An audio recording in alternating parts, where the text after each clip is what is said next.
마태복음 18장 23절 말씀부터 30절 말씀까지입니다. 그러므로 천국은 그 종들과 결산하려 하던 어떤 임금과 같으니 결산할 때에 10,000달란트 빚진 자 하나를 데려오매 갚을 것이 없는지라. 주인이 명하여 그 몸과 아내와 자식들과 모든 소유를 다 팔아 갚게 하라 하니 그 종이 엎드려 절하며 이르되 내게 참으소서 다 갚으리이다 하거늘 그 종의 주인이 불쌍히 여겨 놓아 보내며 그 빚을 탕감하여 주었더니 그 종이 나가서 자기에게 100데나리온 빚진 동료 한 사람을 만나 붙들어 목을 잡고 이르되 빚을 갚으라 하매 그 동료가 엎드려 간구하여 이르되 나에게 참아 주소서 갚으리이다 하되 허락하지 아니하고 이에 가서 그가 빚을 갚도록 옥에 가두거늘. 아멘. 소통, 트일소 통할 통, 한자로 그렇게 씁니다. 사물이 막힘이 없이 잘 통함, 생각하는 바가 서로 잘 통하다라는 뜻입니다. 인간관계에 있어서 이 소통만큼 중요한 것이 있을까 생각 들 정도로 우리 인간관계에 있어서 아주 중요한 요소지요. 소통이 되지 않으면 무언가 문제가 발생이 됩니다. 세계 어느 나라에서도 찾을 수 없는 병이 우리나라에만 있는 병이 있답니다. 그게 무엇이냐면 화병이랍니다. 일명 우라통이라고도 일컫지요. 화병은 마음속에 분노와 울분이 쌓여서 생기는 병입니다. 그래서 한국인의 심암, 마음속에 기생하는 악성 종양이라고 한국학의 대가이셨던 서강대학교 명예교수셨던 고 김열규 교수는 이렇게 말합니다. 우리는 유교적 가부장제 사회에서 참는 것이 미덕이라고 살아왔습니다. 그래서 웬만한 것은 말 안 하고 마음속에 새기는 것이 덕으로 알고 살아왔죠. 그래서 대부분의 우리 어머니들은 화병이 있어요. 지금 세대는 그렇지 않지만 권사님들 세대만 되더라도 이 화병을 마음속에 품고 살아가는 종들이 많이 있었습니다. 속이 얼마나 그러니 상했겠습니까? 그래서 한번 폭발하면 걷잡을 수가 없습니다. 어머니들이요, 화가 나면 참아내야 돼요. 그냥 견뎌야 합니다. 왜냐하면 남편들은 화를 내다가도요, 어느 순간에 타협점을 찾아요. 그런데 여성들은 그렇지가 않습니다. 다 그렇다는 건 아니에요. 옛날 우리 어머니들은 그랬다라는 거예요. 끝을 봐야 돼요. 끝을 보는 분들하고 싸워봤자 안 돼요. 장모님 조심하십시오. 그래서 그 여인들의 마음을 풀어줘야 집안이 평안한 것이고 또 병을 얻지가 않는 거예요. 그런데 그 화를 늘 그 병을 참고 견디다 보니까 마음에 신체에 많은 이상이 있어서 결국 가정에, 결국 남편들에게 화가 미치는 것입니다. 이것 또한 소통의 부재 중에 하나가 아닐까 생각을 해봅니다. 소와 사자가 있었어요.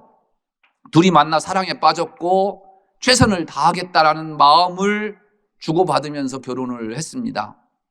소는 사랑하는 그 사자를 위해서 최고 좋은 풀을 늘 바쳤습니다. 사자는 사랑하는 소가 준비한 정성껏 준비한 풀을 마음에 들진 않았지만 할 수 없이 먹었습니다. 맛있다고 먹었죠. 사자도 늘 소에게 사랑하는 마음으로 정성껏 최고의 신선한 고기를 준비해서 대접해 했습니다. 그런데 그 참음이 얼마나 가겠습니까? 인내가 얼마나 오래 갈 수 있을까요? 결국 터졌습니다. 소가 이야기했지요. 너는 내가 먹지도 못하는 고기를 늘 나에게 먹으라고 하니 정말 너는 나를 사랑하느냐? 사자도 말했습니다. 나는 내가 준비해서 늘 먹으라고 했던 그 풀 먹으면서 정말 소화도 안 되고 죽을 뻔했다. 정말 내가 매일같이 그렇게 풀만 줄 줄은 생각도 못했다. 대판 싸우고 이혼했지요. 이별하면서 서로에게 남긴 말이 가관입니다. 그래도 나는 너에게 최선을 다했다. 혹시 우리가 이런 모습은 아닙니까? 사랑하는 자녀들에게, 사랑하는 아내와 남편에게, 심지어 하나님과의 관계 속에서 이렇게 우리는 최선을 다했다고 스스로 만족하며 살아가고 있지는 않습니까? 나는 최고의 사랑을 주었다고 생각하는데 상대방에게는 괴로움이었다라고 한 번쯤 생각해 본 적이 있으십니까? L.A. 프로밋은 사랑의 기술에서 누구를 사랑한다라는 것은 어떻게 사랑하는지 아는 것이다 이야기합니다. 사랑이란 내 만족으로 하는 것이 아니라 상대방을 배려하고 상대방을 정말 위하는 마음이 사랑이다라는 겁니다. 그래서 상대방이 수긍하고 받아들일 때 진정한 사랑이고 아름다움인 게죠. 그 사랑이 일방적이라고 한다면 얼마나 괴롭겠습니까? 저야 그런 경험 정말 없습니다. 그래서 잘 모르겠어요. 나 좋다고 따라다니는 사람이 별로 없으니까. 그런데 오늘 말씀 준비하면서 싫어하는 사람이 나 좋다고 따라다닌다면 그거보다도 더 또 괴로운 일이 어디 있을까? 물론 현실적으로 불가능한 일이겠죠. 저도 잘 알아요. 스토커들이 왜 문제가 되는 것입니까? 그래서 사랑의 기술이 필요한 것입니다. 소와 사자는 서로를 사랑한 것이 아니라 자신의 만족을 위해서 사랑한 것 아닐까요? 왜 이런 문제가 생겨날까요? 모든 것을 내 기준으로 생각하기 때문에 발생하는 문제입니다. 예수님께서 산상설교를 하시면서 이런 말씀을 하시죠. 어찌하여 형제의 눈 속에 있는 티는 보고 내 눈 속에 있는 들보는 깨닫지 못하느냐. 들보는 집을 지을 때 지붕 떠받치는 석가래를 양쪽 기둥에 큰 나무로 떠받치게 하는 것이 들보예요. 가운데 있는 것 대들보라고 하죠. 그만큼 큰 나무고 또 외적으로 다 보이는 큰 나무인 게죠. 티는 눈에 보이지도 잘 않는 작은 먼지입니다. 예수님은 타인의 작은 도덕적 잘못이나 교리적 오류에 대해서 예리하게 지적하지만 자기가 갖고 있는 더 큰 잘못, 마치 들보와 같은 결함에 대해서 깨닫지 못하라는 것을 지적하기 위해서 하신 말씀입니다.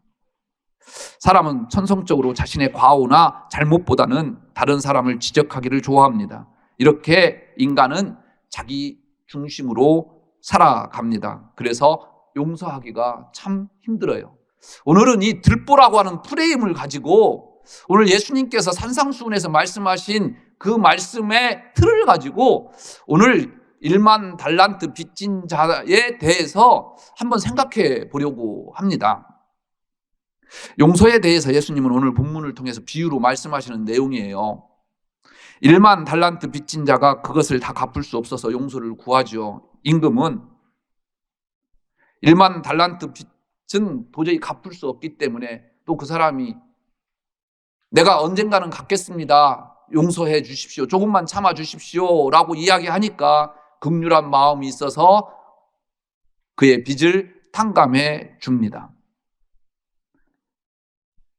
얼마나 감사했을까요? 그런데 나오다가 자기에게 100데나리온의 빚을 진 사람 동료를 만나게 됩니다.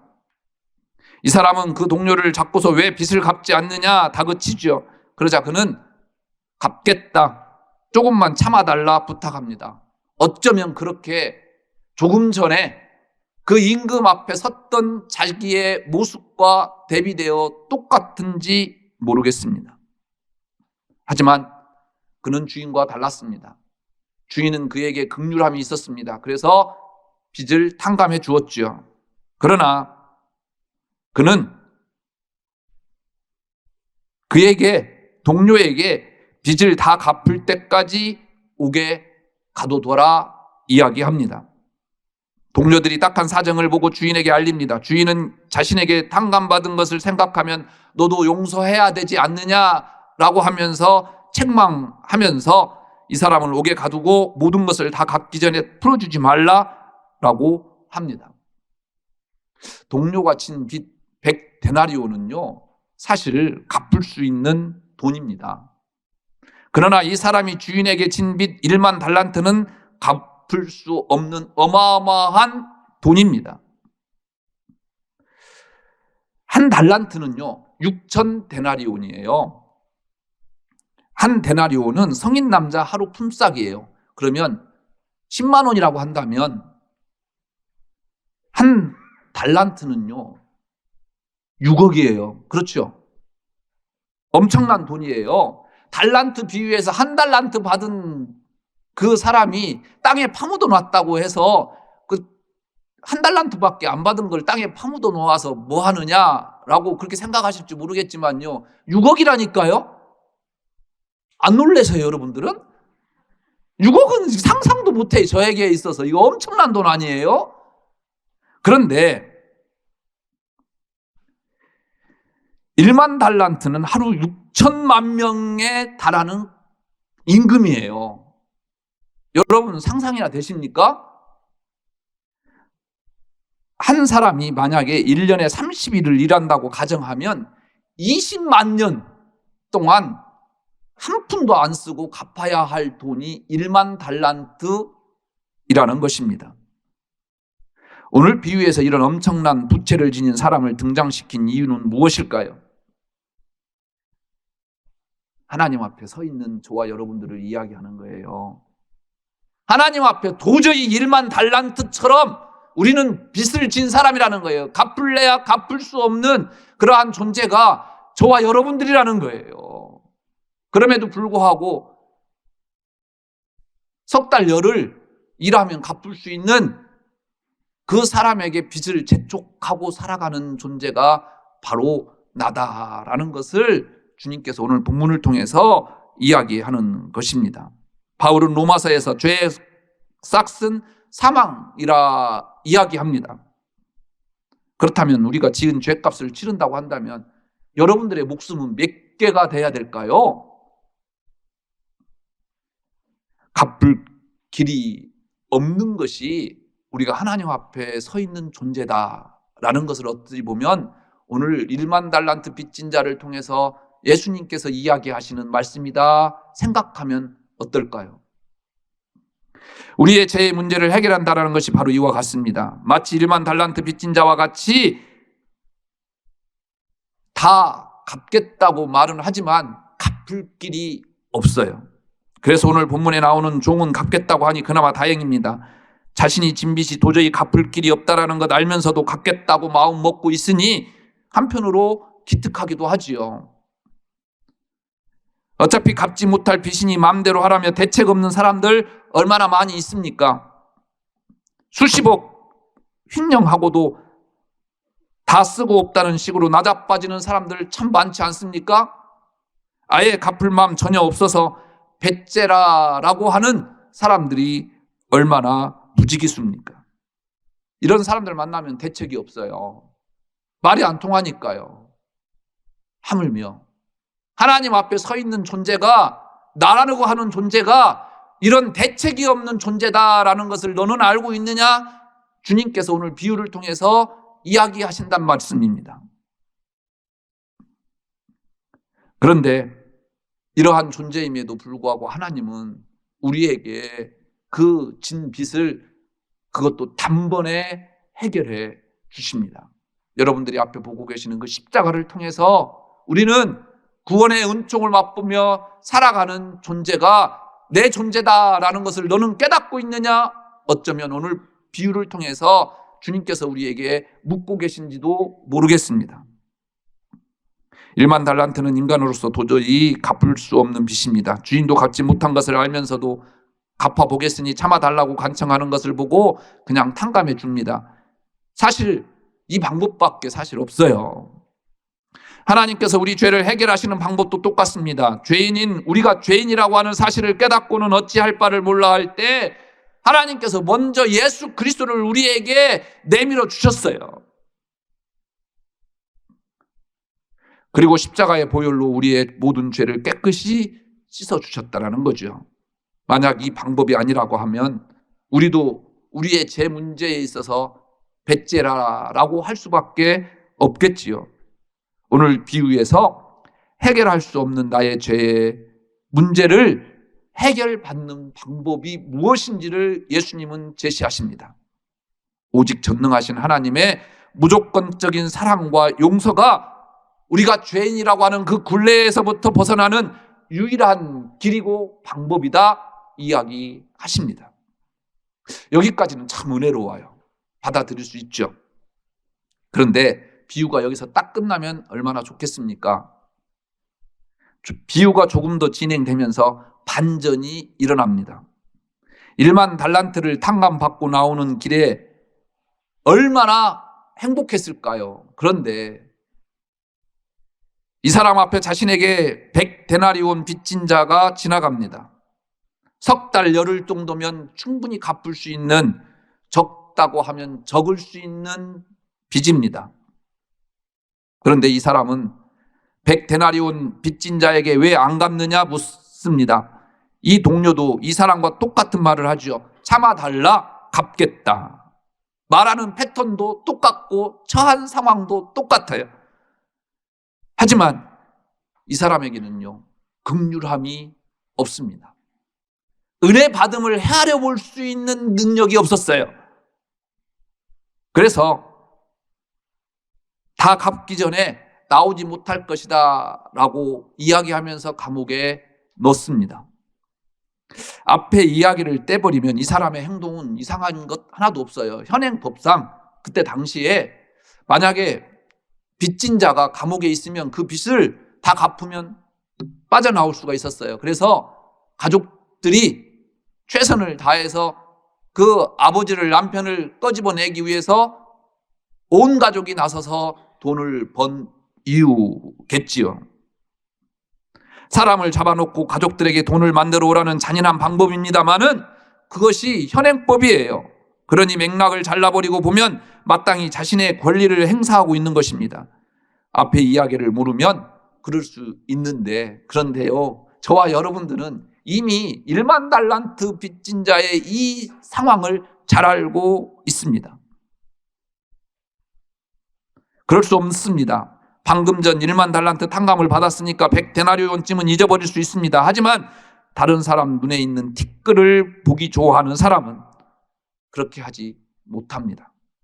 티끌을 기어코 끄집어내서 판단하고 비난해야만 합니다.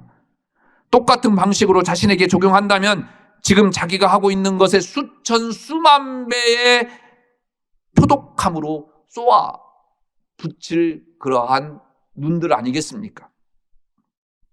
우리는 성경을 볼 때 참 편리하게 봐요. 은혜롭게 사랑받는 자리를 우리는 놓칠 수 없죠. 그래서 베드로, 바울 이야기하면 꼭 그곳이 내 자리인 것 같아요. 내가 있는 것 같아요. 그런데 가룟 유다 이야기하면 꼭 장로님이 그 자리 주인 같아요. 이상하죠? 왜 그럴까요? 우리는 1만 달란트 탕감받은 자들입니다. 하지만 내게 100데나리온 진 빚에게는 조금도 긍휼함이 없습니다. 여전히 다른 사람 눈 속에 있는 티끌만 크게 보인다라는 것이죠. 우리는 다른 사람의 모습을 보면서 이것이 부족해서 안타깝다, 저것이 모자라서 참 너는 안타깝다, 이런 말들 즐겨합니다. 그런데 알고 보면 자신은 그것보다 더 큰 것들을, 과오를 저지르고 있다라는 겁니다. 결국 오늘 예수님은 이런 비유를 하시는 이유는 무엇이냐면 이런 이중성에서 벗어나라라는 것을 이야기하심이 아닐까요? 다른 사람 눈에 있는 티끌이 보일 때 미처 보지 못하고 있던 자신의 눈에 있는 들보를 깨달으라는 말씀입니다. 그러니까 지금까지 내 밖의 일들에 대해서 관심이 많았지만 내 자신을 향하여 내 안에 있는 내 마음속에 들여다볼 수 있는 영안은 너는 갖고 있느냐? 이야기하시는 말씀일 수도 있다라는 것이죠. 다른 사람 눈에 있는 티끌이 보일 때 미처 보지 못하고 있던 자신의 눈에 있는 들보를 깨달으라는 말씀으로 들립니다. 그러니까 역설적으로 다른 사람 눈에 있는 티끌이 보이면 나에게는 저것보다도 수천 배, 수만 배나 큰 죄가가 있다라는 것을 깨달아야 된다라는 말씀이 오늘 본문 말씀이다라는 겁니다. 그래서 주님은 결론적으로 이렇게 말씀하시죠. 너희가 각각 마음으로부터 형제를 용서하지 아니하면 너희 하늘 아버지께서도 너희에게 이와 같이 하시리라. 우리는 모두 이 문제에 대해서 자유롭지 못합니다. 그래서 얼마나 많은 잘못을 하고 살아가고 있는지 모르겠습니다. 영국의 한 초등학교 선생님이 한 소녀의 부모님을 불렀습니다. 어렵게 말을 꺼냈죠. 두 분의 아이는 수업 시간에 가만히 있지를 못합니다. 내가 1년 동안 가르쳐 봤는데 내가 감당할 수 없는 아이입니다. 혹시 ADHD, 주의력 결핍 과잉 행동 장애가 아닌지 의심이 되는데 검사를 받아보고 특수학교에 입학을 시켰으면 좋겠습니다 라는 말을 했습니다. 부모가 얼마나 가슴이 철렁했겠습니까? 그래서 상담자를 찾아가서 전문가에게 그 아이를 맡겨보았습니다. 그 상담사는 이 아이를 조그만 방에 혼자 들어가게 해놓고 바로 옆에 모니터링 할 수 있는 그 자리에 이 상담사와 부모들이 들어가 있었죠. 그리고 이 아이에게요, 음악을 틀어줬어요. 한 번도 이 아이는 춤을 배워본 적이 없었습니다. 그런데 이 음악을 듣자마자 이 아이가 지금까지 계속해서 춤을 춰온 아이처럼 엄청나게 잘 춤을 추더랍니다. 그러면서 이 상담사가 부모님에게 이렇게 이야기했습니다. 이 아이는 춤에 재능이 있는 아이입니다. 가만히 앉아있게 하는 것이 도리어 이 아이에게는 고통입니다. 이 소녀가 바로 뛰어난 발레리나이자 안무가인 질리언 린입니다. 이름 들어보셨어요? 잘 못 들어보셨죠? 그런데 이 아이가 2018년 92세의 나이로 세상을 떠난 그녀에 의해서 캐츠, 오페라의 유령 들어보셨어요? 한 번 정도 작품은 들어보셨겠죠? 그 유명한 작품을 쓴 아이였습니다. 빌 게이츠는 학창시절 마음의 병이 있어서 심리치료를 받은 경험이 있었고, 워런 버핏도 소심한 성격 때문에 소통장애를 극복하기 위한 언어 치료를 받았다고 합니다. 누구나 다른 사람과 조금 다른 면이 있습니다. 하지만 그 차이점이 틀린 것이 아니라 오히려 그 차이점이 장점임을 우리는 기억해야 된다는 것입니다. 오늘 본문은 베드로가 7번까지 용서하면 되겠습니까? 라고 질문하는 그 질문에 대한 답입니다. 예수님이요, 묻지 않았어요. 너 몇 번까지 용서할래? 묻지 않았다라는 거예요. 베드로가 먼저 예수님에게 물었어요. 무슨 말일까요? 이제 내가 예수님 3년 동안이나 따라다녔고 이만하면 나도 이제 예수님의 제자 될 자격이 있습니다. 잘난 척 하니라고요. 내가 7번이라도 용서할 수 있습니다 라고 예수님에게요 이야기한 거예요. 그거에 대해서 주님께서 답변하십니다. 7번 아니라 7번을 70번까지라도 그리해야 한다. 큰 사랑을 받은 자는요, 사랑을 베푸는 데 있어서 카운트하지 않습니다. 받은 사랑이 너무 크기 때문입니다. 성도가 가져야 할 잣대는 자신에게는 엄격해야 합니다. 하지만 그 엄격함을 다른 사람에게 적용하지 않아야 합니다. 다른 사람에게 적용할 때는요, 그 사람을 살리든 또 그 사람을 용납하는 쪽으로 잣대를 대야 하는 것입니다. 자신에게 너그럽고 다른 사람에게는 엄격한다면 바리새인의 잣대를 갖고 있는 것입니다. 다른 사람에게도 엄격하고 자신에게도 엄격하면 그것은 아직 그리스도의 사랑을 온전히 깨닫지 못한 그리스도인입니다. 자신에겐 엄격하고 다른 사람에게는 긍휼함으로 용서한다면 여러분은 진정으로 예수님의 제자입니다. 이 용서함이 이 참 제자로서의 삶을 살아가는 여러분들 되시기를 주의 이름으로 축복합니다. 기도하겠습니다.